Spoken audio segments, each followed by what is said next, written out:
Program ini didanai oleh para sahabat dan mitra dari Joyce Meyer Ministries. Jika tidak tahu apa yang harus dilakukan, apa yang dilakukan? Seringkali banyak orang melakukan hal yang salah. Hari ini saya berbicara tentang apa yang dilakukan saat tidak tahu apa yang akan dilakukan.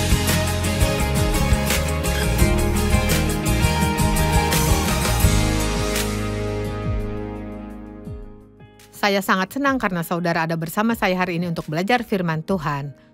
Karena ada kuasa dalam firman Tuhan yang akan mengubah hidup saudara. Saya bertanya-tanya saat ini dalam hidup saudara yang sedang menghadapi masalah dan berkata, saya tidak tahu apa yang harus saya lakukan. Saya hanya tidak tahu apa yang harus saya lakukan.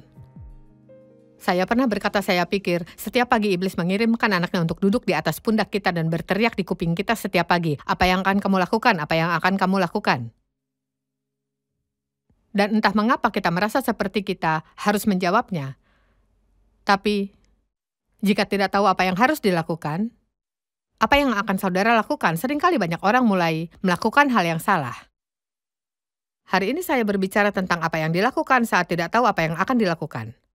Karena banyak hal berarti yang bisa dilakukan dan ada hal yang tidak berarti untuk dilakukan. Pertama-tama jangan fokus atau terlalu memikirkan masalah saudara. Kita memberi terlalu banyak perhatian untuk masalah kita dan semakin banyak memperhatikan hal itu, semakin besar masalahnya.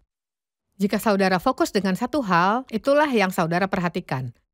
Itulah sebabnya kita harus fokus pada Tuhan dan firman-Nya dan menjadikan itu lebih besar dari masalah kita. Memikirkan masalah saudara dan membicarakannya tidak membuat masalahnya selesai, itu hanya membuatnya semakin buruk. Apa yang terjadi saat anak kecil sedang tantrum? Jika seseorang memperhatikannya, mereka akan terus dan bahkan akan lebih semangat melakukannya. Saya menyadari saat saya merasakan badan saya sakit, semakin saya memikirkan hal itu, semakin saya merasakan sakitnya. Tapi jika saya tidak memikirkan rasa sakit itu, mengherankan karena saya mulai merasa lebih baik. Maksud saya ada saatnya di mana saya merasa tidak baik, lalu saya pergi berbelanja, dan dengan cepat saya merasa baik-baik saja. Jadi, itu benar, semakin saudara fokus pada masalah saudara, semakin buruk keadaannya. Jangan membicarakan kesakitan atau masalah saudara kalau itu tidak membantu. Berbicara tentang itu hanya sekedar membicarakan, hanya memperhatikan apa yang sedang iblis lakukan. Dengarkan apa yang akan saya sampaikan karena ini adalah pernyataan yang penting untuk pengajaran hari ini. Terlalu banyak membicarakan tentang hal yang salah, mungkin menjadi masalah terbesar kita. Saya ulangi, terlalu banyak membicarakan tentang hal yang salah, mungkin menjadi masalah terbesar kita. Tidak apa-apa jika saudara ingin melampiaskan rasa sakit atau memberitahu orang lain dan meminta mereka untuk mendoakannya, tapi untuk membicarakan tentang hal itu, semua itu hanya membuat saudara fokus dengan masalahnya.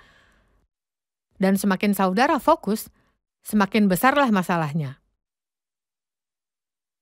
Ada cerita yang sangat bagus tentang Yesus, Markus 5 ayat 35 dan 36. Ketika Yesus masih berbicara, datanglah orang dari keluarga kepala rumah ibadat itu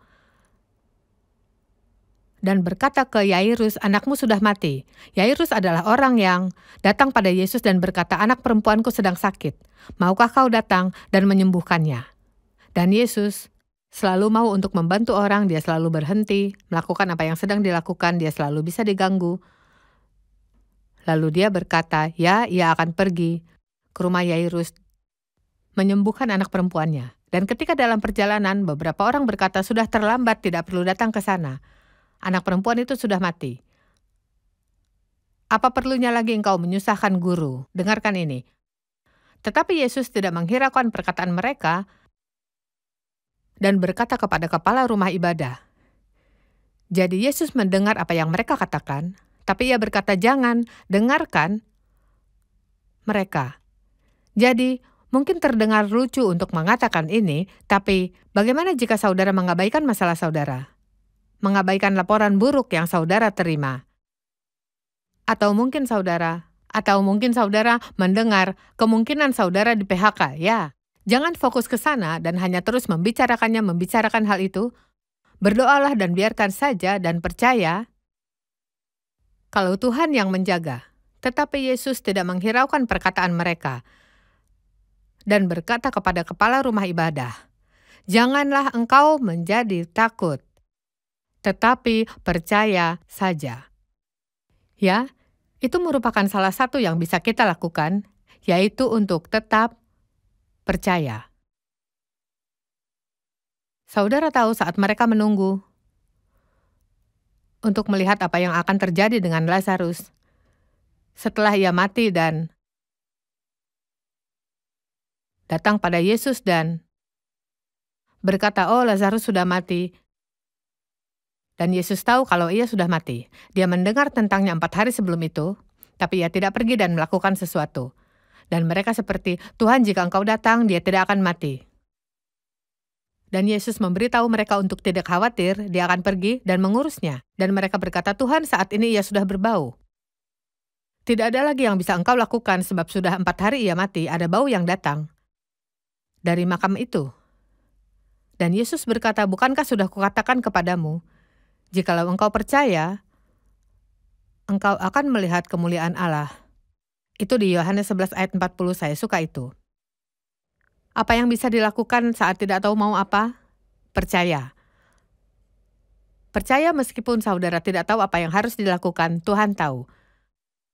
Banyak hal yang terjadi dalam dunia ini yang membingungkan dan memusingkan dan banyak orang bertanya apa yang akan terjadi, apa yang harus kita lakukan. Dan saudara tahu, saya tidak tahu. Orang cenderung bertanya hal itu pada orang-orang seperti saya, mengharapkan dapat jawaban, tapi saya tidak tahu. Tapi Tuhan tahu, dan saya tahu Dia mengasihi kita. Dan saya tahu kalau Dia tahu apa yang harus dilakukan. Walaupun saudara tidak tahu harus apa, selama tahu orang yang bisa melakukannya, saudara tetap baik-baik saja. Percaya saja. Dan engkau akan melihat kemuliaan Tuhan. Beberapa dari saudara terlalu fokus pada masalah yang hanya membuat kehilangan iman. Dan saudara harus kembali untuk mempercayai Tuhan dan saya percaya untuk mengatakannya, saya rasa itu bisa memperkuat hidup kita. Dan saudara bisa mengatakan dengan lantang, "Tuhan, saya percaya bahwa engkau akan melakukan sesuatu. Saya tidak tahu harus berbuat apa Tuhan, tapi tahu saya bisa percaya, jadi saya percaya kepadamu." Ibrani 12 ayat 2 berkata, "Dengan mata yang tertuju dari semua yang akan mengalihkan kepada Yesus." Jika terlalu fokus pada masalah saudara, maka itu akan mengalihkan fokus dari Yesus. Dengan mata yang tertuju dari semua yang akan mengalihkan kepada Yesus yang memimpin kita dalam iman. Yang memberikan kepercayaan dan membawa iman itu kepada kesempurnaan. Membawanya pada kedewasaan dan kesempurnaan. Meninggalkan segala masalah yang akan mengalihkan fokus saudara dari Yesus karena Dia adalah penulis dan penyempurna iman kita. Tuhan sudah memulai sesuatu yang baik dalam hidup saudara dan Ia akan menyelesaikannya jika saudara melakukannya untuk Yesus. Dan saya tahu berapa dari saudara memiliki masalah yang mendesak. Mungkin saudara menerima berita buruk dari dokter. Dan iblis terus berteriak di telinga saudara, "Tidak ada jalan, tidak ada jalan." Yesus adalah jalan. Kata Yesus, "Akulah jalan, kebenaran, dan hidup. Tidak ada seorang pun yang datang kepada Bapa kalau tidak melalui aku." Saudara tahu, ketika tidak ada lagi yang berada di sisi saudara, Yesus ada di sana. Dan saudara memiliki apa yang diperlukan untuk melalui masalah yang sedang terjadi. Saudara lebih kuat dari yang saudara pikirkan. Dan saudara memiliki hikmat. Hikmat adalah pemberian dari Allah melalui Yesus. Dan Tuhan akan menunjukkan apa yang harus dilakukan atau Dia akan melakukannya untuk saudara, salah satu. Yang dengan mengabaikan kehinaan tekun memikul salib ganti sukacita untuk memperoleh hadiah yang disediakan bagi Dia yang sekarang duduk di sebelah kanan tahta Allah. Ya, Yesus dihina dengan apa yang dilakukannya. Itu sangat memalukan, Dia mengambil semua dosa kita untuk ditanggungnya. Bahkan saya tidak bisa membayangkan jika harus menjadi Dia bagaimana Ia menderita. Dan kita harus bersyukur setiap hari dalam hidup kita untuk apa yang Yesus lakukan. Tapi Dia berkata Dia bisa melaluinya, Dia bertahan untuk mendapat sukacita yang akan ia terima dalam hidupnya. Dan sekarang dia sedang menikmati hadiahnya saat ini selagi kita berbicara, duduk di sebelah kanan tahta Allah. Iblis memakai kesakitan dan masalah untuk mengalihkan kita dari apa yang seharusnya menjadi fokus hidup kita, yaitu Yesus. Sekarang, mari berbicara tentang perenungan. Itu bukan hanya kata yang digunakan oleh agama palsu atau sesuatu yang buruk. Kita mendengar tentang perenungan dan berpikir, oh itu tidak baik ya. Saudara tahu, itu hanya rekayasa iblis untuk menahan orang melakukannya. Tuhan adalah yang pertama mengatakan untuk merenungkan. Dia berkata, renungkanlah firman-Ku siang dan malam. Supaya saudara bisa tahu dan melihat, lalu melakukannya. Semakin saudara merenungkan firman Tuhan, semakin saudara memiliki kekuatan untuk melakukan firman-Nya. Tapi apa yang iblis mau untuk kita lakukan? Dia mau kita merenungkan masalah kita. Kata merenungkan secara harafiah berarti mengulang sesuatu terus dan terus dan terus dalam pikiran saudara. Ya, itulah kekhawatiran. Jika saudara bisa khawatir, saudara bisa merenung. Sekarang yang harus saudara lakukan daripada terus memikirkan permasalahan di dalam pikiran saudara dan bertanya apa yang akan saya lakukan, lakukan itu dengan firman Tuhan, ambil bagian apapun dalam firman-Nya. Mungkin seperti Amsal 3 ayat 5-7. Percayalah kepada Tuhan dengan segenap hatimu dan janganlah bersandar kepada pengertianmu sendiri. Akuilah Dia dalam segala lakumu, maka Ia akan meluruskan jalanmu. Saya suka itu hampir seperti, saya suka ayat 7, janganlah engkau menganggap dirimu sendiri bijak. Saudara tidak cukup pintar untuk menjalani hidup saudara. Jadi berhenti berusaha menyelesaikan semuanya sendiri dan percaya pada Tuhan. Pemikiran bisa membawamu dalam permasalahan yang besar. Semakin saudara berusaha memikirkan sesuatu, semakin merasa bingung. Meskipun Tuhan berusaha memberikan jawaban atas masalahmu, saudara tidak mendengar, karena saudara terlalu sibuk khawatir. Alkitab mengajarkan untuk merenungkan firman Tuhan, pekerjaan Tuhan, dan panggilan kita, dan tugas kita. Saudara tahu hari ini saya mengajar 3 kali untuk tayangan 3 hari. Dan saya menggabungkan ketiga pesan ini dan menyimpannya dalam komputer dan saya kehilangan 2. Saya tidak tahu apa yang saya lakukan, kadang saya melakukan hal aneh. Saya mengetik sangat cepat, kadang saya menekan tombol dan menandai sesuatu, lalu saya menekan tombol yang salah, menghapus semuanya, dan tidak bisa kembali. Saudara tahu ada kekecewaan saat itu terjadi, karena itu sebenarnya mewakili mungkin pekerjaan selama 4 jam. Jadi, saya harus mengulangnya dari awal. Lalu, saya memiliki 3 bahan dan mempelajarinya kemarin. Saya bangun pagi-pagi dan mempelajarinya lagi pagi ini. Dan di tengah-tengah mengajar, saya akan duduk dalam ruangan kecil ini dan saya akan keluar untuk membagikannya pada saudara. Jadi, saya merenungkan firman ini lagi dan lagi. Saya berkhotbah pada diri saya lagi dan lagi. Jadi, saya bisa menyampaikannya pada saudara. Apa yang saya bagikan tidak memiliki kuasa apa-apa jika saya hanya berdiri mendapatkan sesuatu yang mungkin sudah saya ajarkan lalu ke sini menyampaikannya. Semakin saudara merenungkan sesuatu, semakin baik memahaminya. Jika saudara ingin menjadi sangat baik dalam satu hal, renungkanlah. Jika saudara ingin menjadi sangat baik dalam memiliki masalah, khawatirkanlah itu setiap waktu. Tapi jika saudara ingin menikmati hidup saudara, maka renungkanlah fakta bahwa ada lebih dari 7.000 janji dalam firman Tuhan tentang sesuatu yang baik yang akan Tuhan kerjakan bagi saudara, jika saudara percaya. Merenungkan artinya mengulanginya lagi dan lagi dalam pikiran saudara atau bergumam dengan lembut. Renungkanlah firman-Ku siang dan malam supaya engkau bertindak hati-hati sesuai dengan segala yang tertulis di dalamnya, itulah Yosua 1 ayat 8. Dan saudara tahu ketika Tuhan mengirim Yosua untuk menyelesaikan apa yang sudah dimulai oleh Musa, ia berkata, seperti aku menyertai Musa, aku akan menyertai kamu. Tuhan tidak pernah memberitahu kita untuk menjadi seperti orang lain. Tapi Dia selalu berjanji untuk menyertai kita ketika melakukan pekerjaan.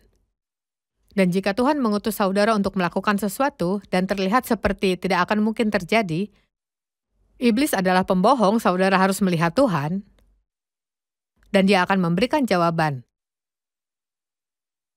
Merenungkan sesuatu itu menambah kekuatan.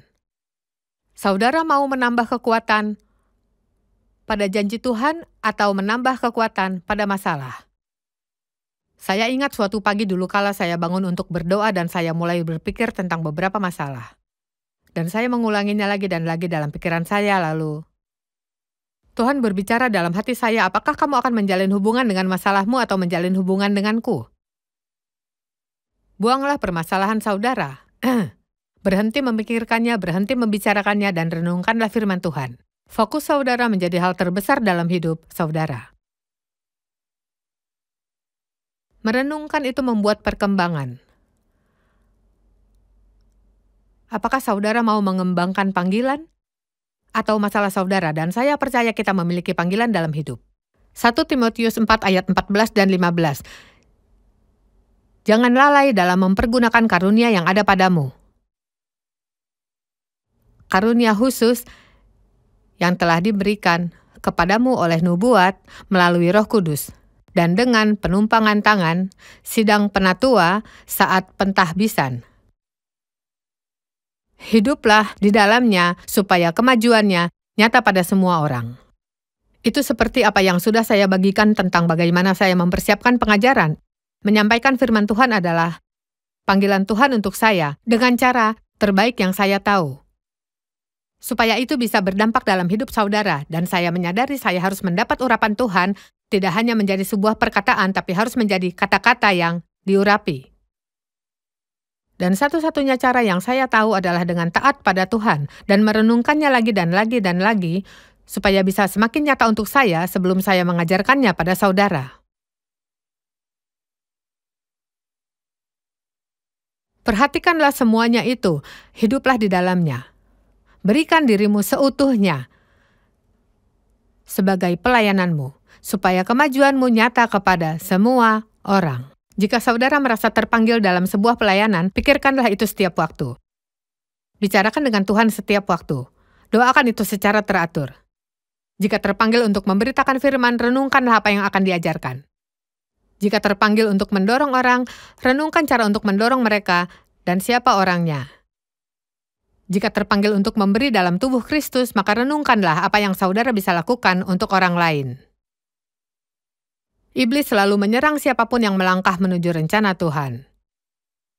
Saya katakan iblis selalu menyerang orang yang melangkah masuk dalam rencana Tuhan. Saya pernah mendengar seseorang berkata, jika iblis tidak mengganggumu, mungkin karena kamu tidak mengganggunya. Dia hanya mengganggu orang-orang yang membantu orang lain atau yang melakukan kehendak Tuhan, atau yang membuat kemajuan dalam hidupnya. Saya katakan sekali lagi, iblis selalu mengganggu orang yang melangkah masuk dalam rencana Tuhan. Dan dia melakukan itu dengan membuat rasa sakit atau masalah. Berharap kita akan fokus pada permasalahan atau rasa sakit itu, membuat kita melakukan sesuatu yang tidak baik. Ingat ini, semakin saudara merenungkan sesuatu, semakin kuat hal itu. Oke, lakukan apa yang bisa dilakukan saat saudara tidak tahu. Jangan melakukan apa yang tidak bisa. Lakukan apa yang dibutuhkan. Efesus 6 berkata, lalu berdirilah teguh di tempatmu. Efesus 6 ayat 13. Sebab itu ambillah seluruh perlengkapan senjata Allah supaya kamu dapat mengadakan perlawanan pada hari yang jahat itu. Dan tetap berdiri sesudah kamu menyelesaikan semua, saudara harus tetap berdiri. Jika ada sesuatu yang Tuhan tunjukkan pada saudara, maka lakukan. Tapi jika dia tidak menunjukkan apapun, maka jangan melakukannya hanya untuk melakukan sesuatu. Minta Tuhan menunjukkan jika ada sesuatu yang mau dia kerjakan. Tapi jangan berusaha untuk melakukannya, hanya karena ingin melakukan sesuatu. Berusaha melakukan sesuatu yang tidak bisa dilakukan hanya akan membuat frustrasi. Contohnya berusaha merubah diri saudara menjadi sesuatu, hanya Tuhan yang bisa merubah saudara. Sekarang saudara bisa mempelajarinya, bisa berdoa, tapi hanya Tuhan yang bisa merubah hati kita. Berusaha untuk merubah orang lain adalah sesuatu yang tidak bisa dilakukan. Jadi berdoalah untuk orang-orang di sekitar saudara yang sepertinya harus diubahkan, tapi lakukan dengan sikap yang rendah hati karena ada kemungkinan saudara perlu diubahkan dibanding mereka. Saudara tahu meskipun saudara bersikap baik, saudara tidak bisa membuat semua orang menyukai saudara. Jadi percaya kalau Tuhan memberikan berkat jauh lebih gampang dibandingkan memainkan sebuah permainan dan berusaha membuat semua orang menerima kita. Saudara mungkin tidak tahu apa yang harus dilakukan. Dua hal yang bisa dilakukan adalah berdoa dan jangan menyerah. Saya rasa hal yang paling besar yang merupakan berkat saya selama ini adalah saya tidak gampang untuk menyerah. Saya tidak akan menyerah. Saya percaya akan janji Tuhan, jika siapa saja bisa mendapatkannya, saya juga bisa. Jika siapa saja bisa mendapatkannya, saudara juga bisa. Tapi iblis akan berusaha untuk membuat saudara menyerah. Jangan mau menyerah. Yesus berkata dalam Lukas 18 ayat 1. Yesus mengatakan suatu perumpamaan kepada mereka untuk menegaskan bahwa mereka harus selalu berdoa. Teruslah berdoa. Saya tidak peduli jika saudara sudah berdoa selama 25 tahun. Teruslah berdoa. Saya berdoa untuk ayah saya agar menyerahkan diri pada Tuhan selama lebih dari 30 tahun dan akhirnya itu terjadi. Saya tidak lakukan setiap hari, sepanjang hari. Dan kadang saya berpikir tidak ada gunanya berdoa, dia tidak akan menyerahkan dirinya untuk Tuhan. Saya berkata tidak, saya tidak akan menyerah. Saya tidak akan menyerah. Merenungkan masalahmu tidak akan memberikan jawaban. Tuhan yang punya jawabannya. 1 Korintus 2 ayat 14 berbicara tentang seseorang yang rohani dan yang tidak rohani. Seseorang yang tidak rohani ada dalam pikiran, seseorang yang rohani ada dalam jiwa. Saudara tahu, seringkali apa yang Roh Kudus beritahu untuk kita lakukan tidak masuk akal bagi kita. Saya punya seorang akuntan yang membantu mengerjakan pajak, dia memberitahu saya jika kami memberikan sangat banyak untuk gereja. Tidak ada gunanya berusaha untuk menjelaskan pada dia karena dia seorang duniawi, dan saya adalah seorang yang rohani. Dan dia tidak akan mengerti jika saya menjelaskannya, karena saat saudara berbicara tentang Tuhan dengan orang yang tidak rohani, mereka tidak akan mengerti. Saat tidak tahu apa yang harus dilakukan, tanya Tuhan. Alkitab mengatakan kamu tidak punya karena tidak meminta. Jangan berusaha untuk menyelesaikan sesuatu. Percaya jika Tuhan yang akan memberikan jawaban. Hal terakhir yang ingin saya sampaikan, saat tidak tahu apa yang harus dilakukan, lakukan apa yang saudara tahu bisa dilakukan. Itu sangat sederhana, tapi banyak orang yang saat terluka, mereka menarik dan memisahkan diri, mereka tidak lagi ke gereja, mereka tidak lagi bergaul dengan teman Kristennya, bahkan tidak lagi berbicara dengan Tuhan. Dan hal terakhir di dunia yang ingin saudara lakukan adalah berjalan mundur, karena saudara punya masalah. Jika saudara memiliki masalah dalam hidup, mungkin saudara biasanya ke gereja hari Minggu, pergilah di hari Minggu dan hari lainnya. Lanjutkan memberi perpuluhan, memberi persembahan. Jika saudara memiliki masalah, saudara sebaiknya memberikan lebih dari yang sebelumnya. Satu hal lain yang bisa saudara lakukan saat memiliki masalah adalah buat iblis marah. Pergilah menjadi berkat untuk orang lain. Berbuat baiklah pada orang lain, kalahkanlah kejahatan dengan kebaikan. Roma 12 ayat 21. Saat iblis memilih saudara, pergilah menjadi berkat untuk orang lain. Hubungi orang lain, beri mereka semangat. Berdoalah lebih daripada biasanya. Pelajari Alkitab lebih dari biasanya. Tetap lakukan apa yang saudara tahu caranya. Lalu Tuhan akan melakukan apa yang saudara tidak mengerti. Saya terus memberitahu orang, jika saudara melakukan apa yang bisa, Tuhan akan melakukan apa yang saudara tidak bisa. Jika saudara ada dalam situasi saat ini dan saudara tidak tahu yang harus dilakukan, saya beritahu balikan situasimu pada Tuhan. Lepaskan, perhatikanlah dia karena dia mempedulikan saudara dan dia akan mengurusnya. Saudara tidak pernah tahu mungkin mengalami sesuatu secara tiba-tiba. Itu artinya ada terobosan juga menghampiri saudara.